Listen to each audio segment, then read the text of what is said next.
Usually, despite the hype, the Super Bowl is boring. Yesterday, it was the most exciting Super Bowl in history. They've never had a tie game before. They had one. The New England Patriots, Brady has proved himself the greatest quarterback ever. But Matt Ryan came through the first half. There was a historic disparity in the scores with Atlanta ahead. And suddenly, the Patriots came back. Nobody could believe it. And on top of that, Lady Gaga did a fantastic halftime show. So I suppose the folks got their money's worth. And if you went to sleep, you missed a great evening.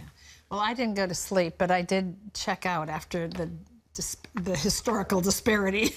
Yeah, well, everybody said, well, Atlanta's got it. There's no way that they can come back after it was 21-3 or whatever. No way they can come back. Unbelievable. But Tom Brady, he'd been put on suspension, and of course they were hooting at Goodall for that stupid inflate gate. That was nonsense. But anyhow. Well, Brady was appropriately named the MVP of the game. It was the first Super Bowl ever to go into overtime. Our sports reporter Sean Brown brings us the story from Houston.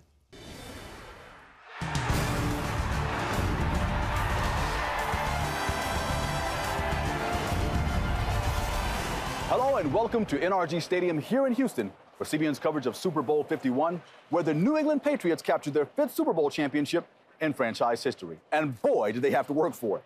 Tom Brady led his team back from a 25-point deficit to become the first quarterback with 5 Super Bowl championships, passing Terry Bradshaw and Joe Montana.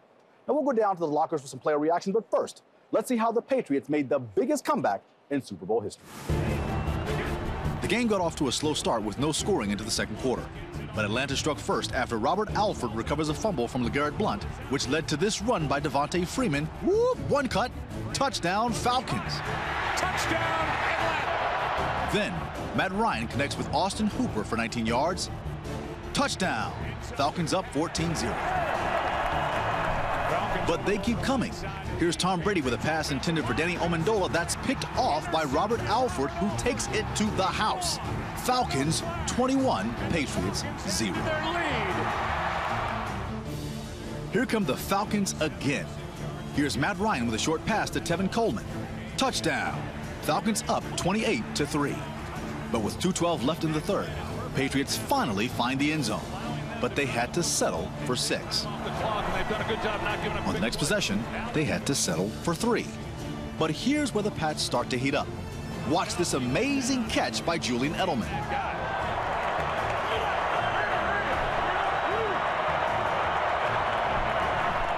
Later, Brady makes a short pass to Amendola. Touchdown. They go for 2, and it's good. Then after a 91-yard drive, James White muscles it in. Touchdown. And the 2-point conversion is good. And the score is tied. And for the first time in history, the Super Bowl heads to overtime. But it was all Patriots. After a 75-yard drive, James White again runs it in. Touchdown. And the Patriots are Super Bowl champs. We had some opportunities to make plays. We just missed on a couple of things and, just made a few mistakes. And, ultimately when you're playing a really good football team like New England, those mistakes ended up costing. You really can't just point any fingers at anybody. It was a group thing, and we're brothers around here, and we just going to have to back each other after this loss. It's hard to win a game in the NFL, and to beat this team and to get down 28-3. And, it was just a lot of mental toughness by our team, and, we're all going to remember this for the rest of our life. This team is tough, man. We're resilient all year. Started the season off that way, and, I think if you could draw up a book and make a great ending of this season, this would be it, to go down in a game where, we had no shot to win. I'm sure a lot of TV sets turned it off or turned to something else. We just kept fighting, and, it's a great win. I see we won this game, and that's great, and I'm excited. But I know I would have won going home with my wife and my son regardless. And understanding what the Lord did on Calvary, I already had victory. So I came out and played confident and just kept believing. Well, it was an amazing display. Remember, those spots were selling for $5 million, a 30-second spot. Most expensive thing that you've ever heard of. I mean, a huge amount of interest. But I tell you, if you went to sleep in the middle of it, you missed an extraordinary display. And I'm amazed. They've never had one like this before. And this Lady Gaga, she was set up as kind of a clown, and the next thing you know, it turns out she's got a beautiful voice, and her halftime show was spectacular and very moving and very exciting and full of more energy. She jumped from place to place to place and came off the roof. I don't know whether she had a parachute on or what it was. Well, but it was great to see the bushes there. I didn't see a bush. Did There were bushes. A shrewberry tree. There were bushes hiding behind the bushes. Okay. Now, the Ninth Circuit is the most overturned circuit in America. It has all kinds of bad rulings, but in this case, a 3-judge panel from the Ninth Circuit of Appeals is set to review President Trump's immigration orders. John Jessup has that. That is right, Pat. Justice Department attorneys will argue that a federal judge overstepped his judicial authority when he lifted the travel restrictions. Gary Lane has the story. The president's executive order temporarily banned visitors from 7 Muslim-majority countries with ties to terrorism. But a U.S. district judge in Seattle halted the travel restrictions. So Justice Department attorneys filed an emergency request, asking that the president's travel order be reinstated. But a federal appeals court Sunday morning denied that request. An outraged President Trump tweeted, "Just cannot believe a judge would put our country in such peril. If something happens, blame him and court system. People pouring in, bad." On ABC's This Week, Vice President Mike Pence said the president will continue to fight it out in the courts. President Trump's made it clear that our administration is going to put the safety and security of the American people first. And the executive order that he put into effect was legal, it was appropriate, and our administration is going to be using all legal means at our disposal. The Ninth Circuit Court of Appeals will review legal briefs filed by both sides before it makes a final decision. U.S. Department of Justice attorneys argue District Judge James Robart overstepped his judicial authority. His decision, they say, harms the public and second-guesses the president's national security judgment. Those who oppose the travel restrictions, like California Democratic Senator Dianne Feinstein, say President Trump overstepped his executive authority. The president is not a dictator. The framers of our Constitution wanted a strong Congress for the very reason that most of these kinds of things should be done within the scope of lawmaking. Meanwhile, travelers from the 7 nations originally restricted by Trump started pouring into the United States over the weekend. Stuck at an airport in Djibouti, 12-year-old Iman Ali and her father Ahmed finally gained entry into the United States in San Francisco. They're immigrants from Yemen, a country with strong jihadist groups. Some people, they are bad. That doesn't make everybody bad. And regardless of the final Ninth Circuit Court of Appeals ruling, win or lose for the president, this immigration battle is likely to end up before the U.S. Supreme Court. Gary Lane, CBN News. Thanks, Gary. And Pat, as Gary just said, it really looks like it's heading to the high court. You know, I just don't like the thought that one federal district court judge, just one out of many, can suddenly issue an injunction against an action of the President of the United States and make it apply nationwide. You know, a federal district judge shouldn't have that kind of authority. Of course, this has gone to an appeals court, the Ninth Circuit, and they are notorious for being overturned. But the president is the one, somebody in America has got to decide on such things as immigration policy. And in the absence of a policy clearly defined by the Congress, then the president has to step in. Now, of course, Obama stepped in constantly and ignored Congress and let in thousands of people who shouldn't have come into this country, thousands of them. All the border were flooded with people. And he ignored Congress and ignored the existing law. And so Trump is saying, look, there are about 100 people that I think are dangerous to America, and we should keep them out. And these demonstrations are all put up. They're all fake. They're paid for, many of them, and George Soros and those like him are paying the bill to make all these demonstrations look like the nation is rising up against this ban. It's not. the people of America want to be safe from terrorists. And that's why they elected a new president. And I think we need to give him the room to make his decisions. We need to get his cabinet in place, and we need to appoint ratify his Supreme Court appointments and stop all this nonsense that's going on in Washington. Well, there's one other fight coming. I know when it was given to President Obama, he said, rather than defund Planned Parenthood, I will agree to shut the government down. Now, that was Obama. But the Republicans in Congress say we've got a different plan, and here's John. That's right, Pat. Planned Parenthood gets $500 million from Washington every year. And now, as Paul Strand reports, some Republicans, along with pro-life leaders, are pushing Congress to stop that flow of taxpayer money.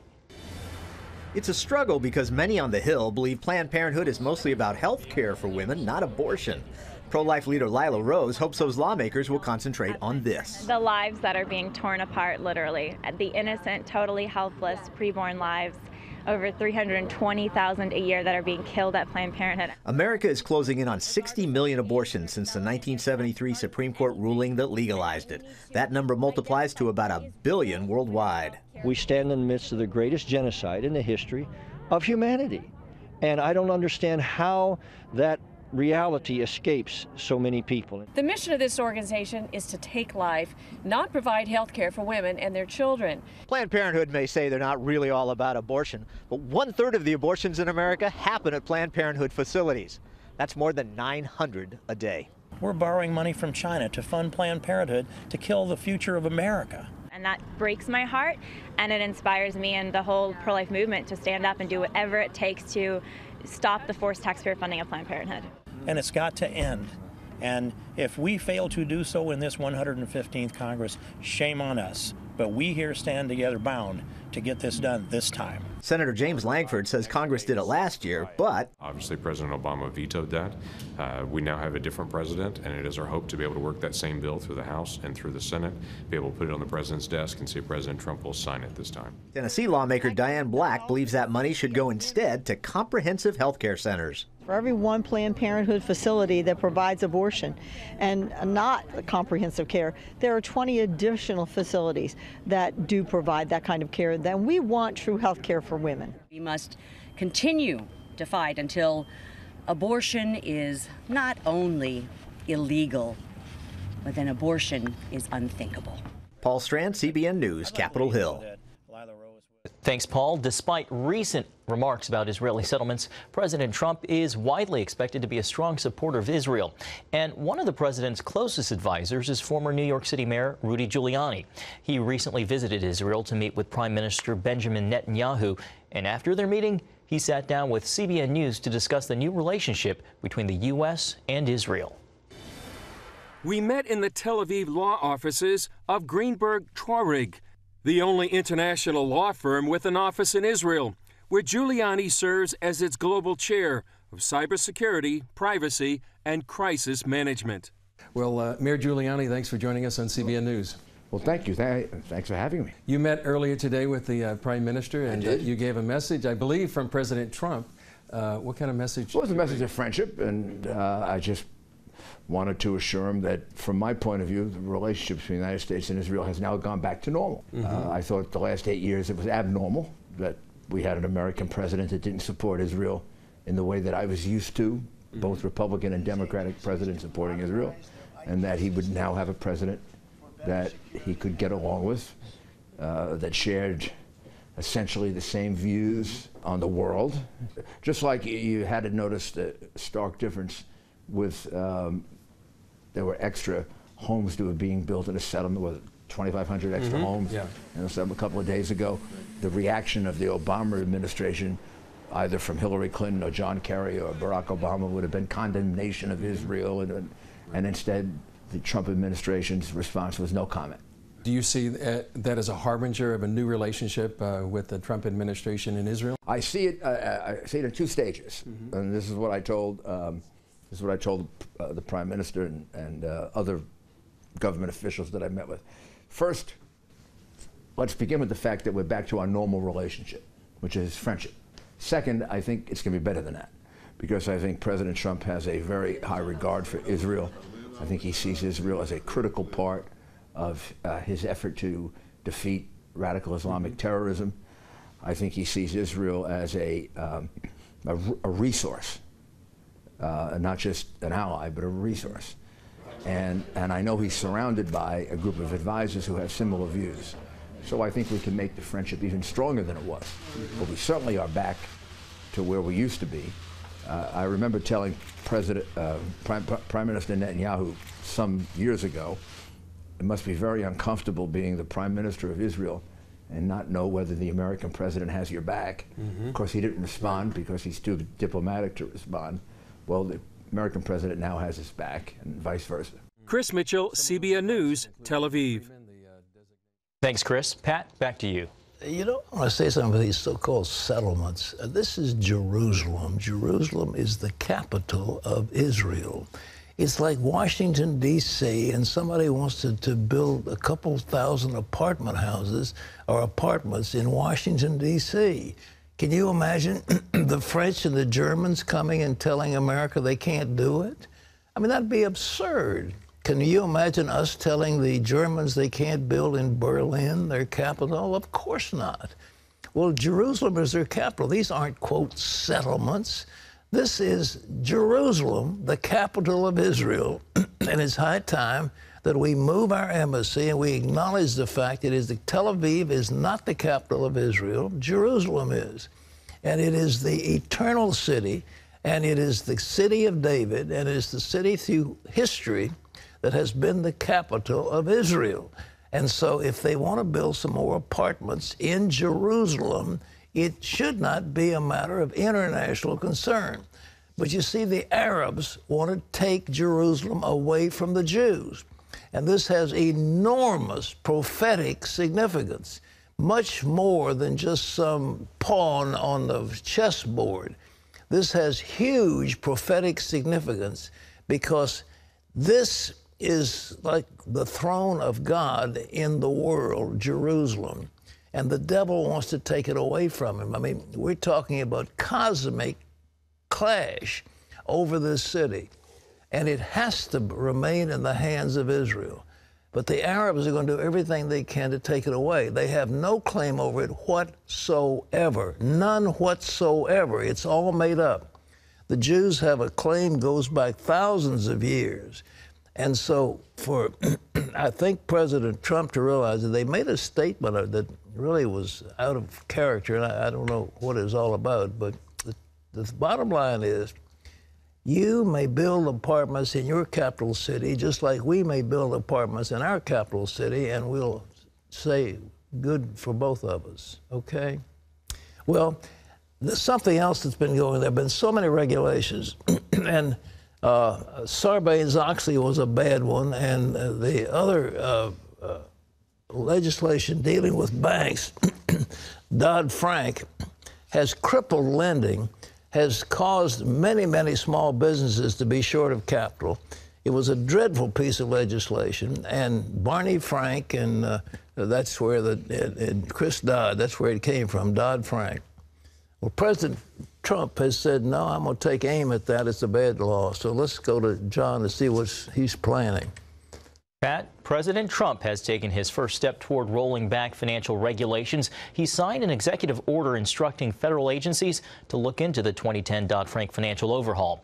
White House Press Secretary Sean Spicer said Dodd-Frank has hurt the markets and the economy.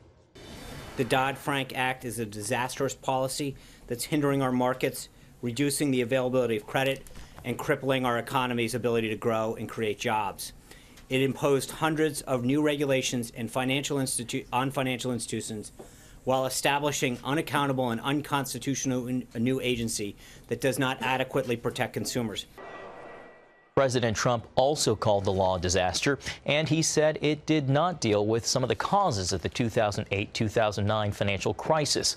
Congressional Republicans are working to release plans to overturn it as early as this week. But, Pat, supporters say the law created necessary limits on high-risk speculations. Well, there was something called Glass-Steagall. That was a good law. Glass-Steagall separated the investment banking operations of the nation's banks from their task of collecting deposits and loaning money. And the restoring of Glass-Steagall is probably a good thing, and I think Trump was in favor of it. But these other regulations have crippled banks. There are so many regulations. The banks just say it isn't worth it. It isn't worth it. Running into some huge fine in order to loan money to one of our customers. It isn't worth it. It is so hard. And in terms of bringing an IPO out, that Sarbanes-Oxley is horrible. So a lot of IPOs have gone to London because it's so difficult to start a company here in America. Why would we put chains around our enterprise? Why would we make it hard for our businesses to prosper? And so Trump and his team are saying, let's take away all these impediments so that our businesses can grow, like little Gulliver being tied up by the Lilliputians. Let's cut those bonds and let the giant come free.